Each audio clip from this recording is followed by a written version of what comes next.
หลังที่เฮาม้วนบิดได้7 เซนเราจะมาเริ่มเดิน1 2 3 4 5เริ่มเดินเส้นที่2 เส้นข้างหลังปะไว้2 เส้นข้างหลังปะไว้ซะก่อน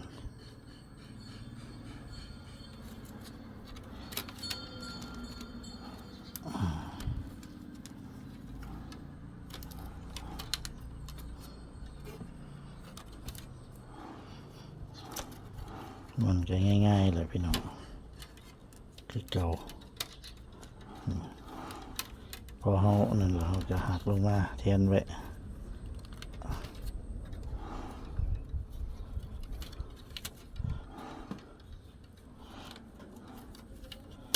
ขัดเข้าไปทั้งหลัง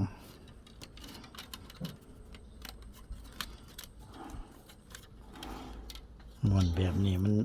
ดีกว่าม้วนเสียเสียงเรียบแน่นกว่าแข็งดีกว่าอีกแบบนึงก็ม้วนแบบนี้แต่ว่าเล่นบักผ้าตอกกรณีที่ตอกสั่งมันแข็งก็ผ่าแต่ว่าเวลาม้วนแล้วมันก็สิบ่แน่นปานใดมันสิอยากอ่อนกันเนาะผ่าตอกจุ่มเอาธรรมดาสิบ่ได้บิดไปแล้วเราก็ติดดึงตัวนี้ลงมาไว้ให้มันเหลือ4 เซนคือเก่าเพราะว่าเราก็ต้องเข้าเส้นหลังเข้าทั้งหลังเส้นที่4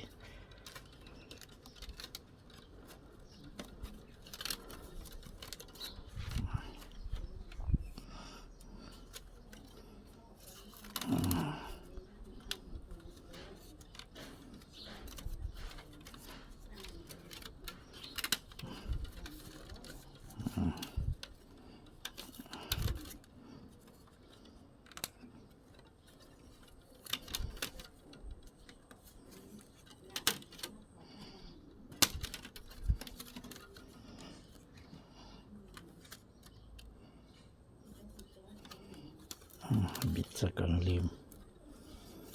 พับลงมา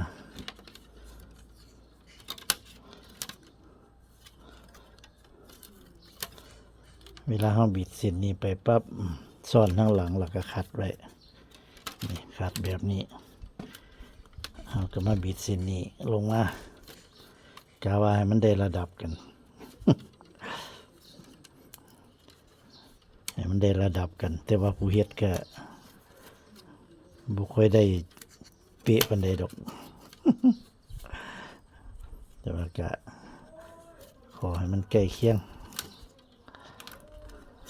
กันผู้ใดเฮ็ดได้ระดับกันคักอีหลีก็ออกมางามแต่ว่าเฮาก็บ่ได้คักปานนั้นดอกแล้วเฮาก็กำใส่องค์มือดันเข้าไป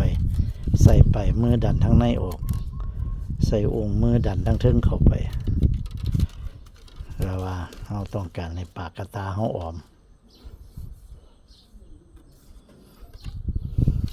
ที่ม้วนกระตา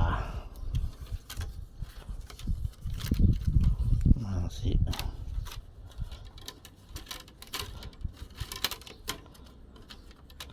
ขัดเข้าไป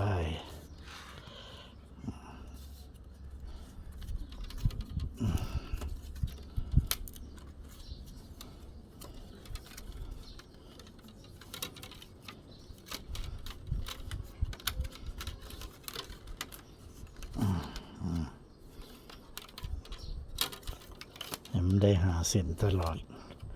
เวลาเราบิดตัวนี้แล้วมันได้ไปซ่อนหลังเส้นที่4ซ่อนหลังเส้นที่4เราจะจัดเข้าไปอันนี้เป็นนอน4ขันนอน3ก็ให้เหลือ3 เซนทั้งเบิดมี4 เซนเข้าไปซ่อนหลังเส้นที่3มันนอน4นี่เพิ่นว่ามันงามนอน3เพิ่นว่ามันหมั่นมันทนเลือกเอาเลยแต่พี่น้องมักนอน4งามนอน3หมั่นเพิ่นว่าผู้เฒ่าเพิ่นว่าน้ำเพิ่น น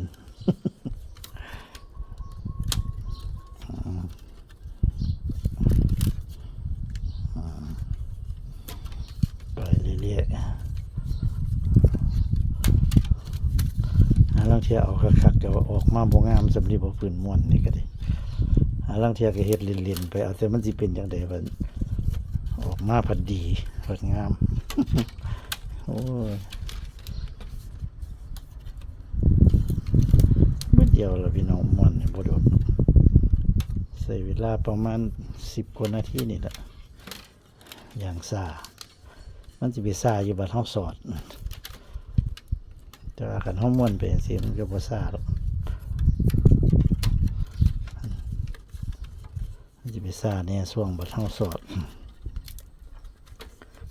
บัดสิแล้วระวังยากย่านมันหัก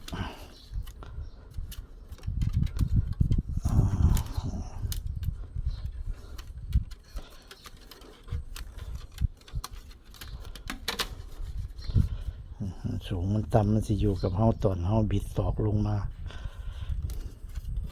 คันเฮาบิดตอกบ่เสมอกันมันก็สิเป็นสูงๆต่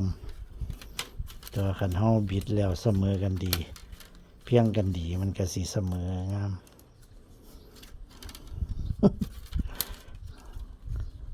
เนี่ยนำได้อยู่แต่ว่าบางเที่ยก็เฮ็ดบ่ได้ เฮ็ดบ่ได้เป๊ะปานนั้นดอกบ่เฮ็ดก็ได้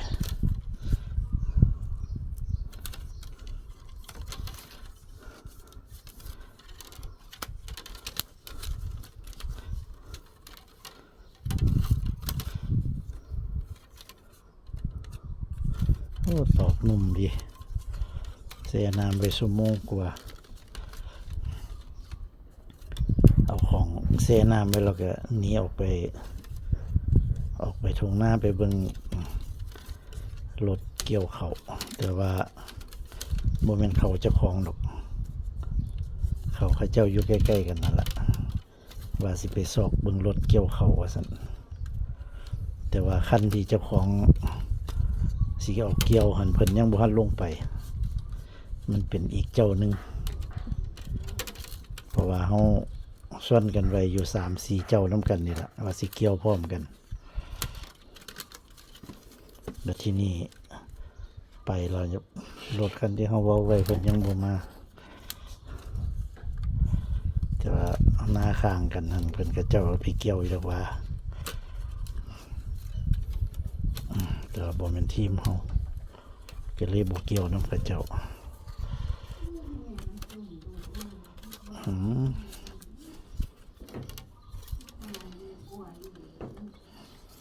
บ่เป็นตะปวดตกเกี่ยวเขาก็ได้ฝนตกคักตกแน่พี่น้องเอ้ยเห็นคลิปบางบ้านเขาเจ้าตากเขาเพิ่นมักง่ายเพิ่นเทใส่ล่างรถเพิ่นบ่เอาอันผ่าล้านผ่าเขียวหันปูซะก่อนแบบว่าเพิ่นเทใส่พื้นปูนเลยบัดนี้พอฝนตกมามันกู้ยากบัดนี้มันก็ไหลไปน้ำซะแล้วไหลลงห้องน้ำนี่เริ่มสอดแล้วพี่น้องคือนี่เส้นแรกเริ่มสอดแล้ว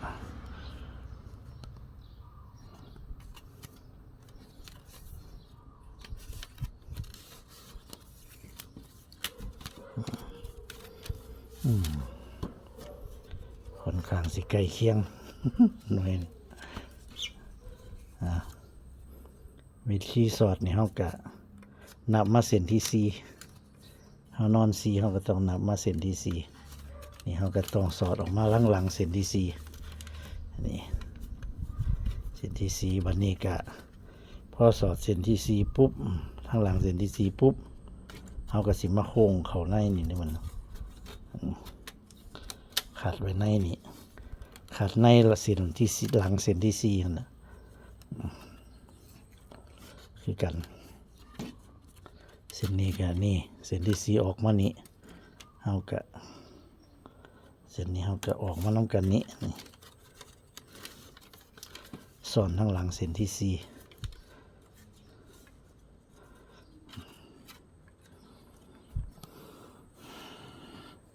พอสอนข้างหลังเส้นที่4แล้วก็เฮาขัดเฮาก็ต้องโค้งเข้านี้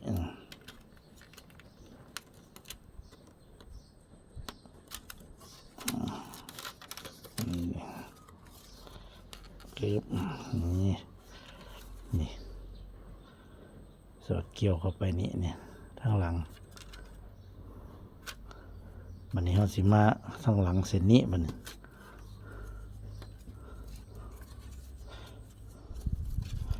ปึ๊บทางหลังเส้นนี้ปึ๊บ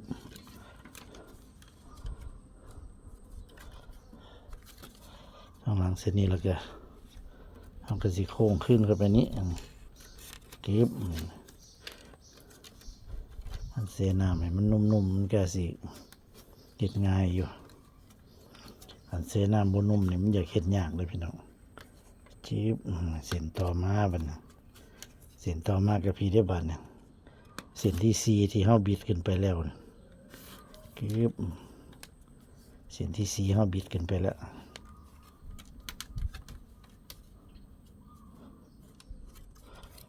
อันนี้เราจะสอดโค้งเขานี้มันมีหูอยู่จิ๊บนี่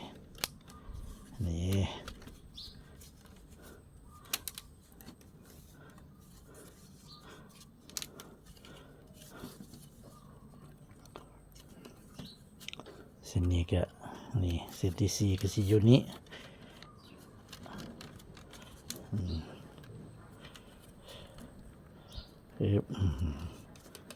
บ่ยากดอกพี่น้องเฮ็ดง่ายๆ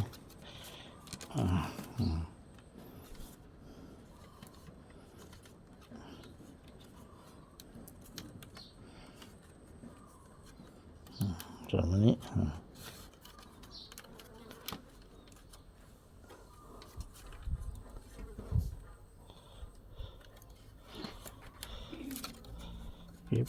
ปึ๊บนี่เส้นสุดท้ายมันนี่เส้นสุดท้าย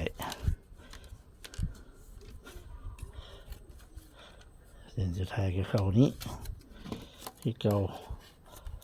โค้งไปกับนี่กึบเรียบร้อย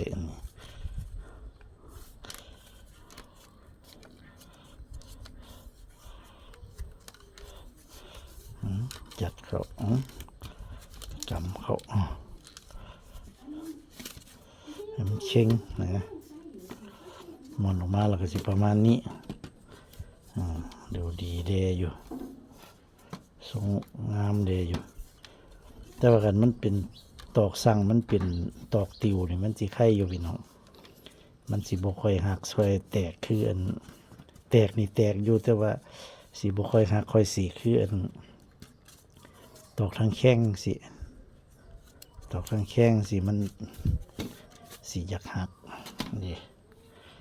กระตาห้องก็ได้นั่นตาเก็บเห็ดเก็บผักเอาบัดนี้ก็ต่อไปก็ตัดข้างในนี้ตัดออกให้ได้พอดีแล้วก็เห็ดหู2ข้างแล้วก็แล้วสำหรับคลิปนี้ก็เบิ่งซ้ำนี้คลิปต่อไปก็ติดตามต่อไปสวัสดีครับ